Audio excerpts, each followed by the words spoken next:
day 2 on the Yishrei learning program. My name is Rabbi Kaf, and today we'll be discussing Bitul Chometz. If you went for our shir from yesterday, we went through the ideas of Bedikas Chometz, and one of the questions that we discussed was if one has to be mevatel their Chometz, and that will remove the Chometz from your Rishos. So therefore, you will not be over the Isser of Bal Yirah and Bal Yimatzeh through owning the Chometz. So why did Chazal say today Bedika? However, today we have a follow-up question. Now that we know that Bedika is so important, why does one need to do a Bittul? Why does one need to be mevatel Chometz?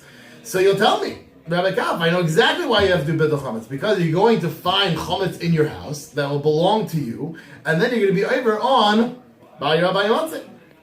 So the question is, will you in fact be over Bal Yirah Bal Yimatzeh on Chometz that's in your Rishos? And that brings us to our Sugyos. The Gemara says, once I do a Bedika, why do I need to do a Bittul? That's the first source on today's sheet. And the Gemara I brought down, the Gemara answers, maybe I will find a Gluska Yafa. Now, Gluska is one of those interesting words, which we have to spend some time understanding. It's some type of Chometz that's a larger piece, a more choshev piece. And then the Gemara says a very interesting word. You will find a Gluska Yafa, v'daitoi alei. You will desire it. You will have your mind placed upon it.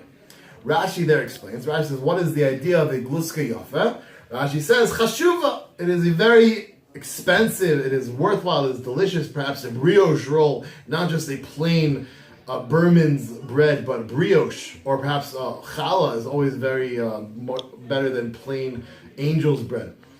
And chosalei l'sreifa, Rashi says, you will decline or be disinclined to burn it because it's going to be something important. Umishu afilu rega achas, and you wait 1 minute. And if you wait 1 minute, nimsalav ayvro bal yirah bal yimatzeh.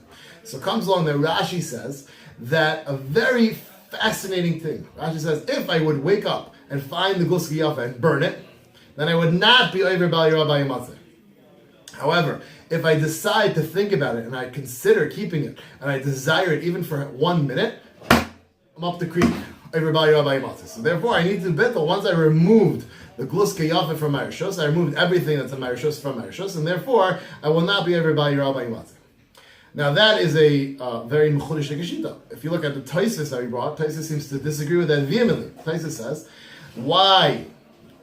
What would be the problem? Why do you need to burn it? So Taisus says, Mikan muchach, that if you wait and you daiter, you will not be able to Rabbi Matzeh. Why will you not be able? Taisus says, because it is a lav hanituk laseh. Since I can burn it, so therefore, as long as I have a ability to burn it, I will not be over on not burning it because I have the ability to fix, to be misakin what I've done wrong by burning it. So clear from Taisus' idea that, first of all, it doesn't seem to matter how long I would wait. I can certainly wait 5 minutes.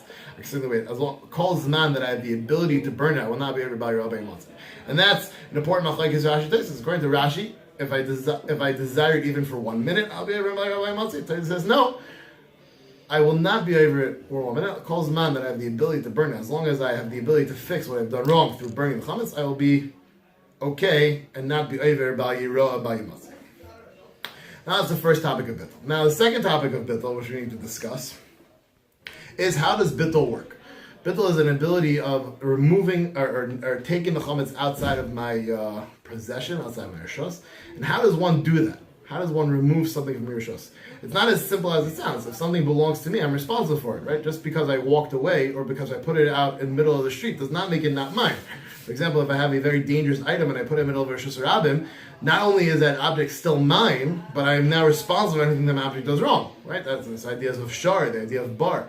And there's the idea of mitzia, right? If I'm missing something, someone has to return to me. The fact that I no longer have active control of my object does not make it mine. So what is the mechanism that one uses to remove chametz from the rishos?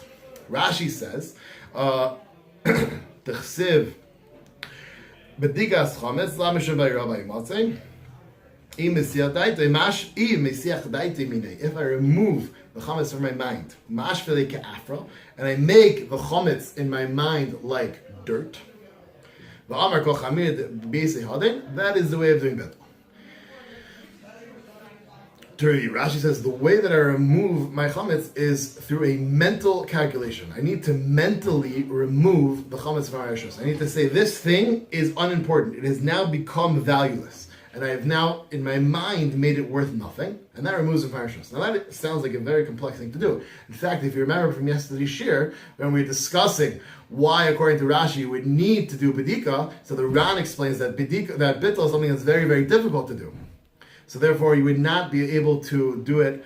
A simple person might not be able to do Bittul. So therefore, we see the Rashi understands Bittul in a very complex way.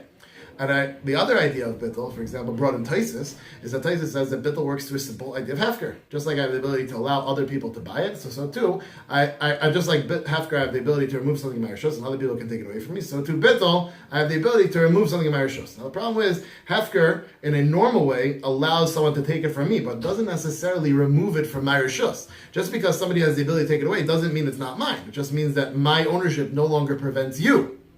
And that's the other sugyos that we brought in the rest of the papers. The Ran discusses this, that this is not the traditional way of doing Hefker. In fact, but those are the two basic ideas of how Bittul works. Rashi says that it works through the idea of making it destroyed.